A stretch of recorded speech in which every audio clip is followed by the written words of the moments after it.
Saka pupunta. Anong ginagawa mo dito? Wala kaming imbitadong impacta dito. At higit sa lahat, wala kaming inimbitang babaeng gumamela. Kaya kung ako sa'yo, umalis ka na. Chupi! Kilala kita eh. May dala ka na namang gulo, sigurado ako doon.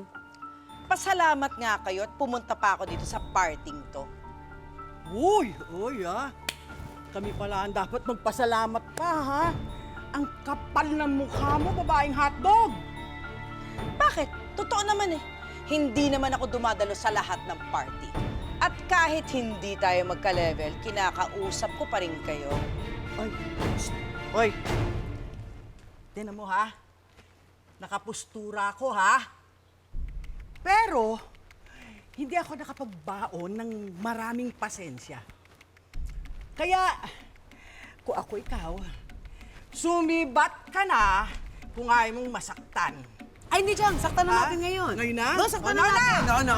Oh, ano ginagawa mo dito? Imbitado ka ba? Ano bang pakialam mo? At ba't mo ba ako kinakausap, Papa? Sinusundan mo si Obeng, ano? Pwes, inuunahan na kita. Umalis ka na. Konsentidor, umaasa ka pa rin talaga, no? Na magkakatuluyan si Robert at si Lynette? Kung sa bagay, kung mapawalang visa ang kasal ni Lynette at ni Carlos, edi libre na naman sila magkatuluyan. Kaya lang, baka hindi niyo na maabutan yun.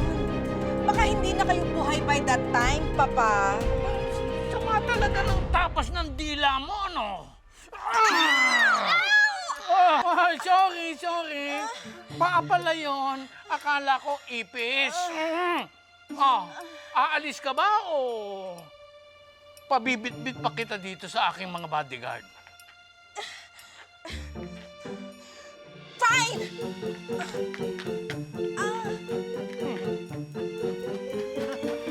Teka muna. Bakit ba ganun ang itsura noon? May halaman sa ulo. Don Pepe, hindi po siya makapag-decide kung Christmas tree siya o Si Little Red Riding Hood. Correct.